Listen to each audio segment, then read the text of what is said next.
Alrighty, here's where we left off yesterday in the last video.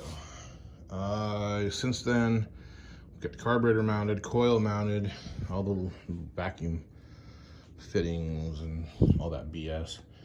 Oil pressure sender. Let's see, I might have got some brake clean on the valve covers and kind of ruined the paint, but whatever. It was just sitting there. Finally got belts to fit it. I just gotta tighten them up. Let's see. I think I was messing around with this linkage here. I've got the proper Chrysler adapter and we've got all this rigged up, but it's not very good. I mean, this will work. Kickdown's adjusted, and I'm gonna have to put a spring on it, obviously. But this will all work for that. But the throttle cable comes in so far behind everything, and I've already kind of bent it up. It has to make a really sharp angle. So I'm gonna keep it anyway and try to improve on it later. But I think what I might do here is see what it would take to actually, run. Yeah, see, I can actually run the factory linkage. There's another one there. So let's see, we have roughly, it's not going to be ideal, but I think it'll work. Anyway, so we have roughly,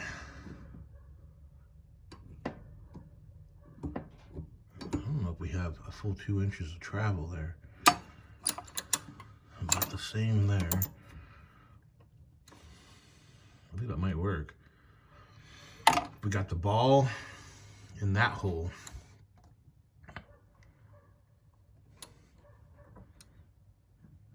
Might hit though. Ideally, I think it'd be better up here. Over there.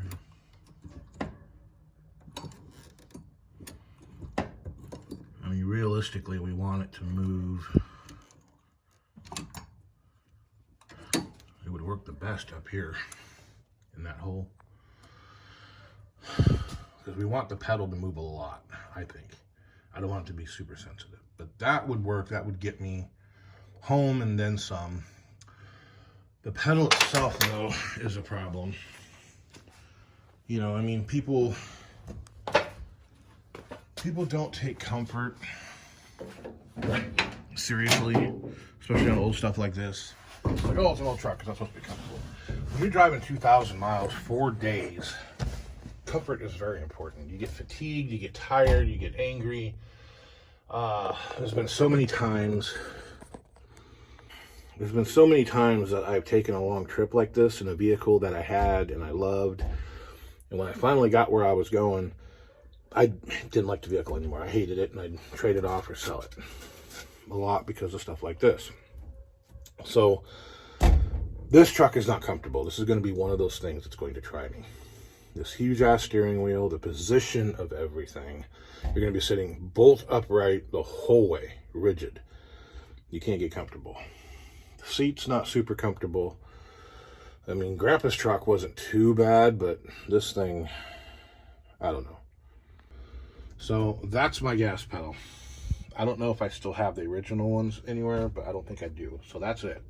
My foot's got to rest on that piece of wire the entire trip. Alternatively, I've got, oh, I don't need the cable. What the hell? Hold on. I thought that this was the Wannabango gas pedal, but it's not. I don't know what this one's out of. It's Mopar. Oh, I know what it's out of. It's out of that satellite I had. Okay, this is out of, I think, a 73 satellite. And the cable, ooh, and the pin's even there. So eventually this will be finding its way in there. But I think for this trip, For this trip, we're going to leave it, and I'm going to drive it off of that. Yep. I have a clutch pedal to add to this thing so that someday I might make it into a manual. But I really, really want to get the push buttons working. You know, the 466 was junk, but it was so neat, you know, just being able to use that. If I can figure out a way to rig the 727 up. There was a company that made this kind of bell crank thing. So you could do that, but I don't think they're in business anymore. Okay, so anyway, today's job has only got about an hour, 2 hours. Tighten that belt. Work on that throttle linkage. And then, oh, the exhaust. Okay, so I've got, there's the old exhaust. The muffler's a junk. I've got a pair of glass packs. Old cherry bombs. They're not my favorite glass packs, but old trucks like this, they have to have glass packs. I'm sorry. Nothing sounds better than a glass pack on an old V8. So these would be usable. I have to make them fit the manifolds. The problem is this pipe. Nope, other pipe. See, this pipe is about half crushed by the axle. Now, a long time ago, I tried getting a rod down in there and beating it out, but that was while it was on the truck. I could probably get it straightened out now. However, I've got this. This is from the Winnebago. This one also has a dent. Not that bad though. And it's, I don't know how it happened, but I think it got run over. It got twisted. The pipes were actually cracked anyway on the crossover. I'm not worried about that. But at the very least, I have to fix this. This doesn't have enough of a bell mouth to, like, the pipe wants to pull out of it. So I started pounding on it, but I figured I'd better show you first. I'm gonna take the ball peen hammer and just kind of beat around this edge until it's open. Same thing on this side. You see there's not really much there, and the pipes are pretty rusty. But I was going to go and get, yeah, see, that wants to pull out. So I was going to go and get some fancy new exhaust all built up for this truck. But not really fancy. I mean, you saw, you know, it's a 90-degree bend and straight out the back, you know. I mean, not all the way out the back, but, you know, in front of the axle. I was going to get all that redone new, which I don't know. I had to find a place out here. I don't know what it would cost, but I'm guessing probably about $400. Typically, a dual cost you, you know, $500-600 all the way out the back. And the hardest part is going over the axle. You don't have to do that on this. When we're talking a 90-degree piece of pipe, I could get stuff from work and make a 90-degree piece of pipe. But I have a buddy of mine in Oklahoma, a really good friend of mine, who does exhaust work. And he could whip this thing up and charge me, well, I'm guessing that he'll charge me not much. I'm hoping he'll charge me not much. Gabe, I'm hoping you'll charge me not much to make a whole new exhaust. So I'm going to kind of hack this together enough that I don't die by carbon monoxide on the way out there. So even if I just use this 90 and scab those pipes onto it and then kind of just bend them wherever I have to bend them with a slight kink and they're not restrictive. Like the one pipe with the dent in it is definitely restrictive under wide open throttle. This one's got a dent in it, but it's not very big. I don't think it's a problem. We're not talking about hot rod here. Remember, this intake is kind of a cork. It doesn't flow very much volume, although it does flow pretty high velocity.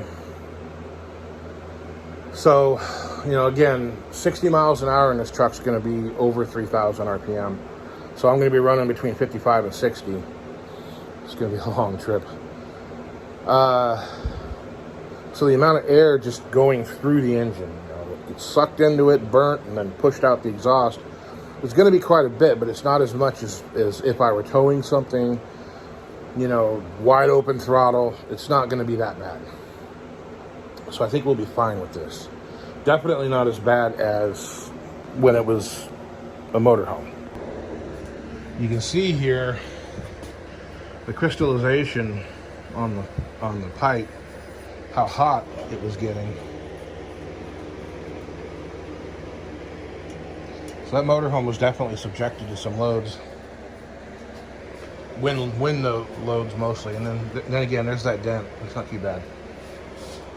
So the plan here, I got to fix those bell mounts, then bend the pipes back where they were, and either decide to fix that, re-weld it, or just cut it out, patch the pipe, or cut the pipes off and use what I've got down there.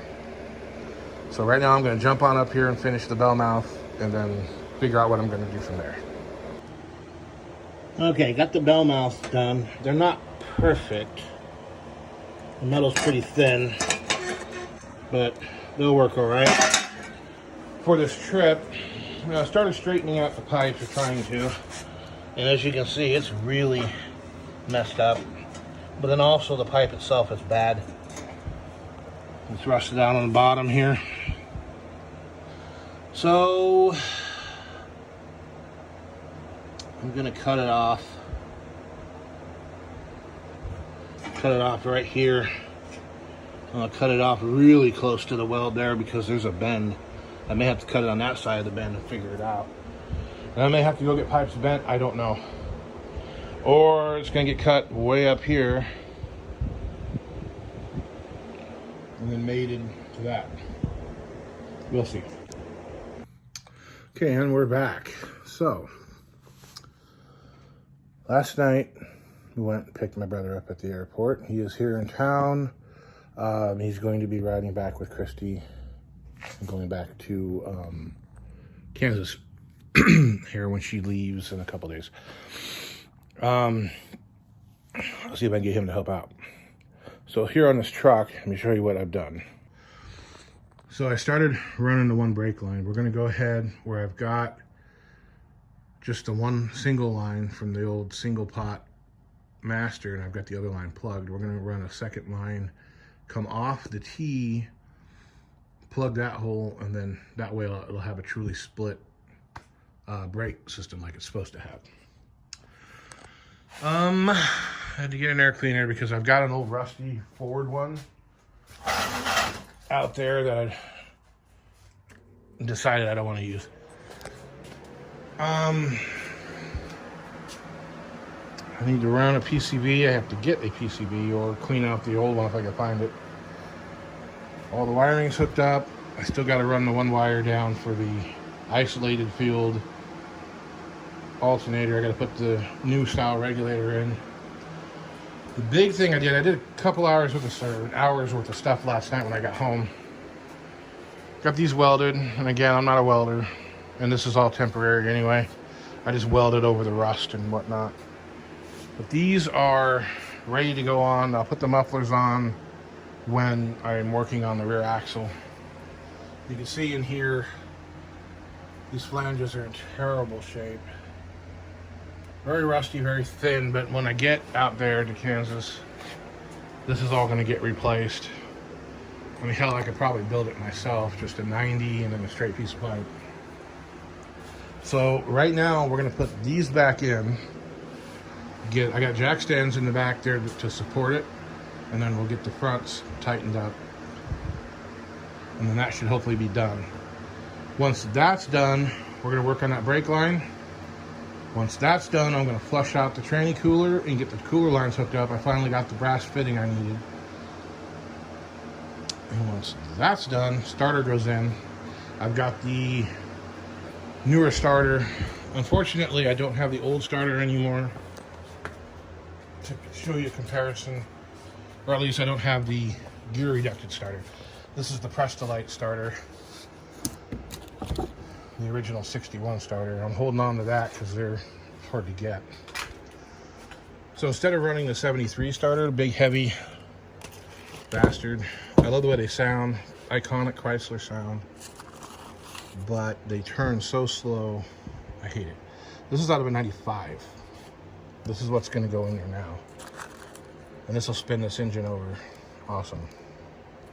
Makes it a lot easier to start.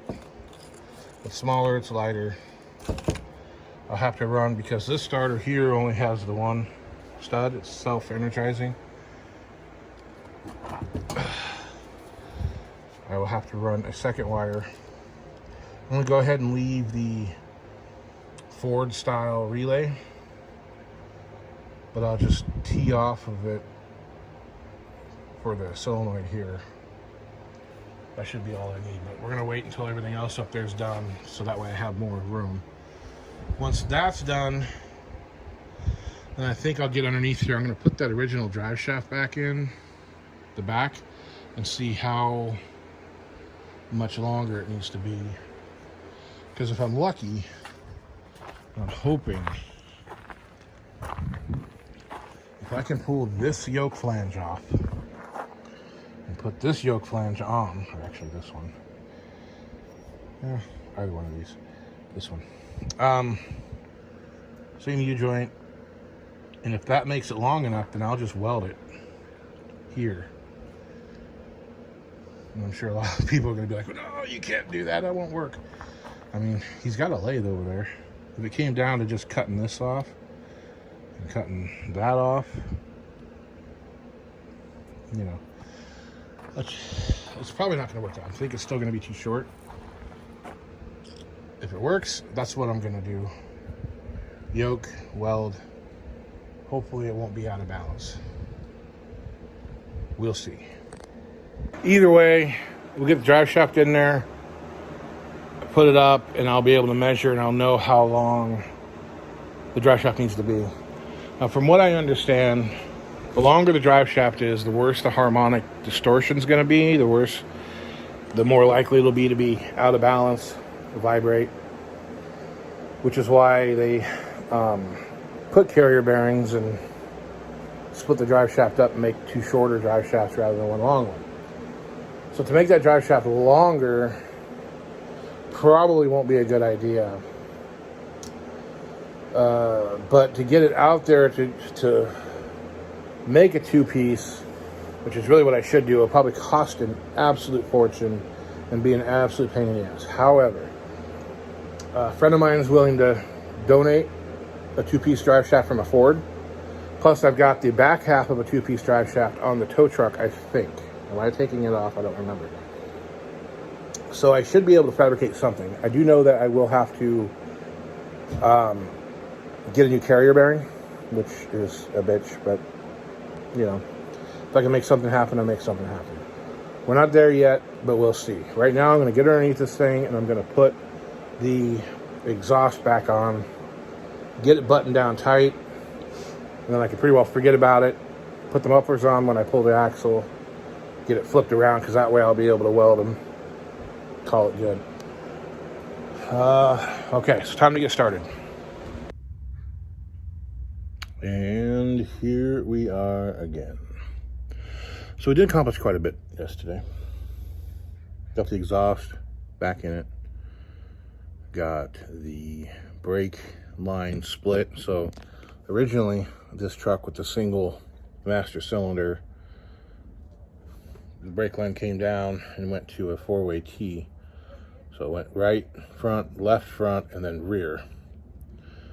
So we took the brake line for the rear brakes out of it, plugged it, ran a new brake line down to the tandem master cylinder and a union, and tied all that in.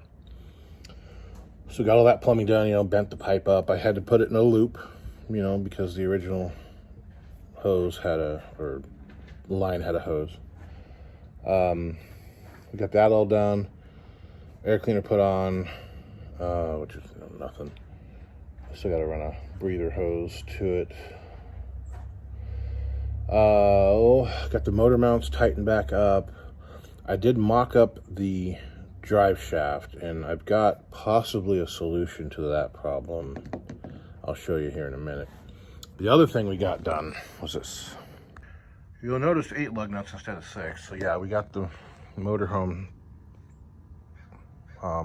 axle underneath it. We did run into a snag though. So on this guy, get the pads here for the springs. And this is pretty typical. The center bolt for the springs will go right down into this hole right here. What we found out on the motorhome is that there's a dowel. They put a bolt in there, just a little bitty bolt, and then they put a dowel on. And that's what they did for the motorhome. I don't know why. So the one side I was able to just hook it with some vice grips and it came out. The other side isn't budging. So I'm gonna get underneath there with a chisel and try to pound it out of there. The other problem is I don't know where the straps and bolts went for the U-joint, and these bolts are shot. Plus I need to run a tap or something down the bolt holes. They're all rusty. And then I've gotta do something about the brake line. I can't get it loose. All kind of minor snags, but for today the end goal is to get that finished up and get the front axle swapped in it. So we'll have to get the axle finished, get everything all cleaned up, pull the truck out, flip it around, push it back in, and then we'll roll the axle in first and then get on that. I just got shot by a Nerf gun. So anyway, time to get busy. So my thought, temporary of course, is that this drive shaft is the right length. If I compress this slip yoke all the way, then it gives me the right amount of insertion here. So my idea is to do that, to shove it all the way in there and then have it welded. Just weld it right along the back. Maybe drill a hole through it, weld it, bolt it, something. I'm worried that the balance will be affected because this is a long ass drive shaft. The alternative is have one belt or get a two-piece, which is what I probably should do. But that's a lot of expense and a lot of time. The way it's looking, I could have this truck on the road by next weekend. And then give it a week to drive and get the wrecker body prepped to be a trailer, and then I could be on the road a week after that. So this is what I'm hoping to do and hoping that it'll work. But it's kind of janky, so we'll see. Alrighty, it is Tuesday. It has been a whirlwind of a weekend. Did get a lot accomplished though. Check it out. Got it. So this is what they did. They put this bolt down in the hole, and then they put the dowel over the top of it. And that sat down on that thing. I don't know why they did it that way. Maybe as a spacer to keep this from going in too deep. I don't know. But this is what the other one was. I drilled it, I pounded on it. I mean, I worked on this thing half of yesterday and a couple hours the night before. But I'm gonna hang this bastard from the rearview mirror. We got it. So Dana 60's in, 488 gears, 8 lug wheels, parking brake cables. I did reuse the U-bolts. I had to bend them slightly because the spring pad is 2 1/4 where the springs are 2-inch. I'm not a big fan of reusing U-bolts, but I can't really get any. I could have some custom made for it, but yeah, that would burn up a whole day of screwing with it, and I don't think those ones are bad. I'll make sure they're torqued right. So up here on the front axle, it's in, as you can see. I'm missing one nut, and the shock mount from the 61 won't fit because, again, the leaf springs are wider on the Winnebago than the 61. So I had to use the Winnebago U-bolts, which were in great shape.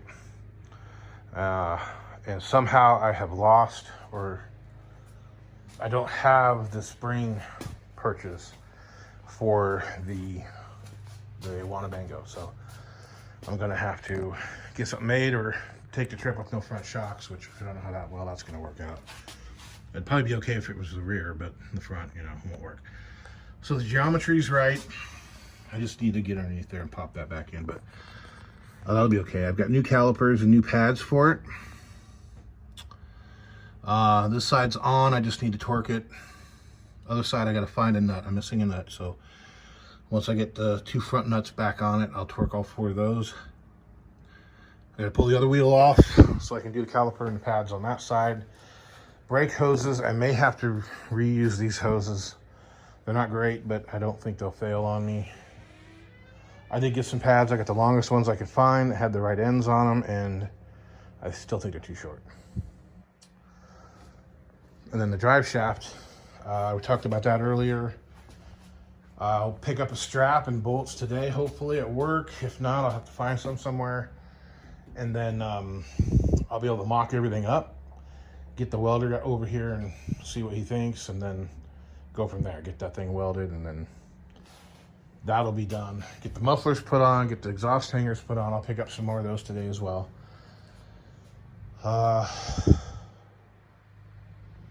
Then I just got little things on the engine here. I got fuel line and filter I got to put on here. Fuel line there.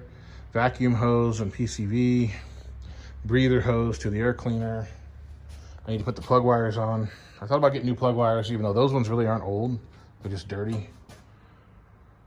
But I gotta figure out where number 1 is and hook that all up. I still have to run the wire up to the regulator, change that regulator to the new one. I gotta hook up the starter. Battery cable, solenoid starter, all that stuff needs to be put on. And put oil in it, put oil in the transmission, and this thing should be ready to go mechanically.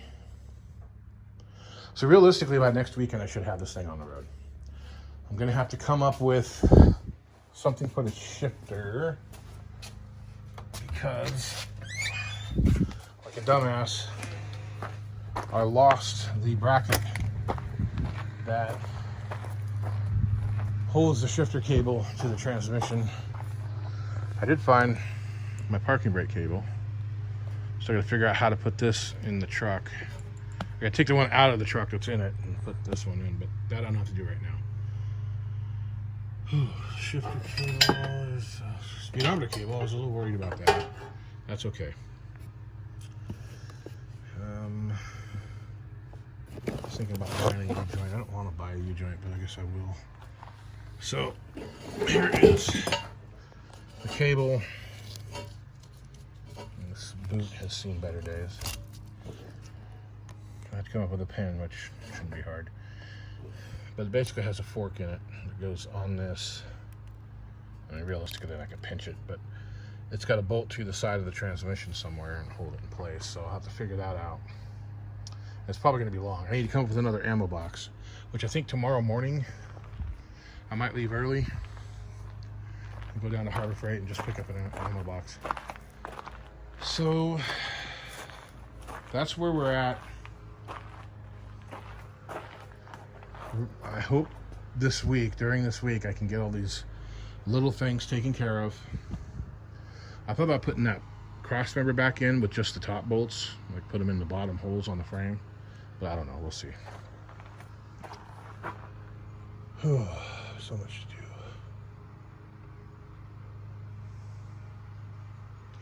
do. Yeah, so that's where we're at. I'm gonna get ready for work, and then we'll see what happens tomorrow. Good morning. It is Friday. Tomorrow, Saturday, is my last day of working here in Washington. I went ahead and put my transfer in to go back to Oklahoma.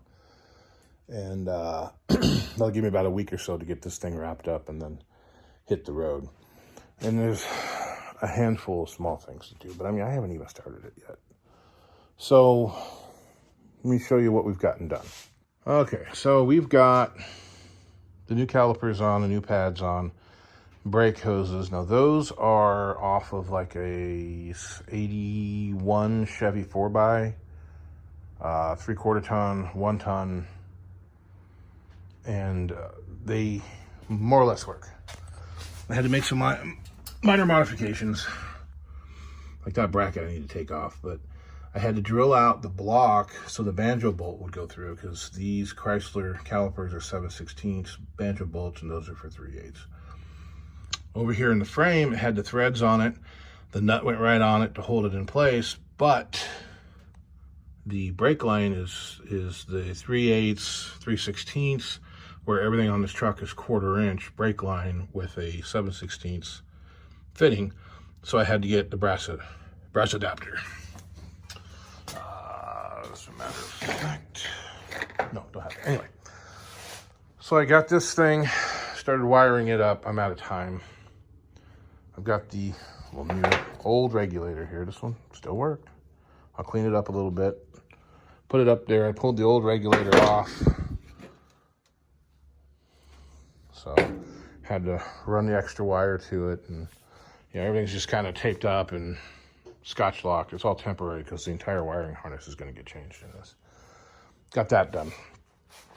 I need to come up with the new brass fitting for that brake line because it stripped. It actually broke the threads off, which is weird.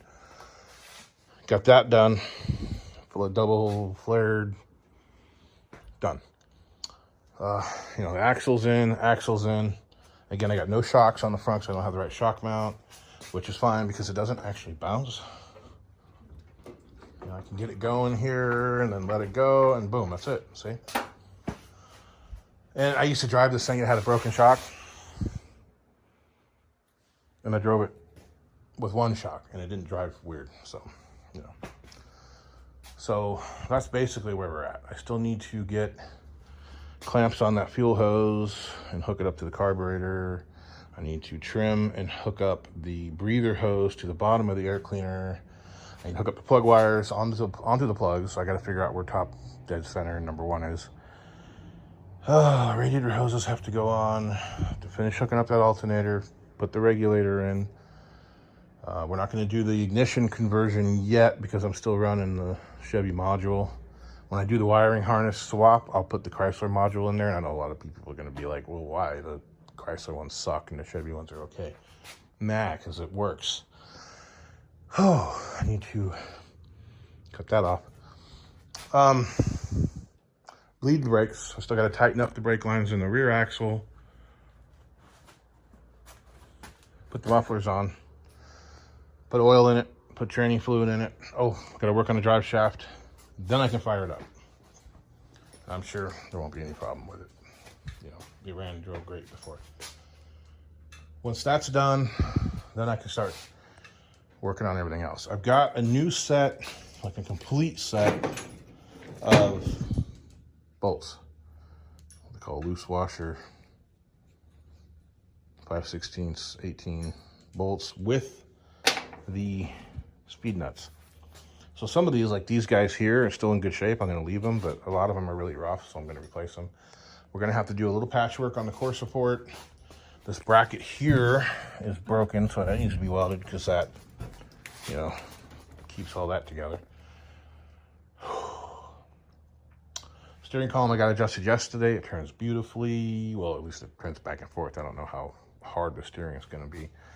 It does have some pretty, like 1/4 inch thick in the back caster wedges, so I don't know what degree they are. They're factory Winnebago, so I don't know. Of course, Winnebago had padded steering, so that could be a problem. When it's running and everything's good there, then I can jump over. I gotta put that fan in, clean up all this crap. Probably get some headphones for the trip because I think that speaker is blown, even though that old radio still works, but I can't imagine driving across the country with AM radio. I mean, hey, people did it, but not me. I don't have time to hook up all this other stuff, so. But I gotta jump over onto the wrecker body and get it ready to be towed. So anyway, I gotta go to work. This weekend's gonna be a big one. Gonna be busy. And I will talk to you guys later.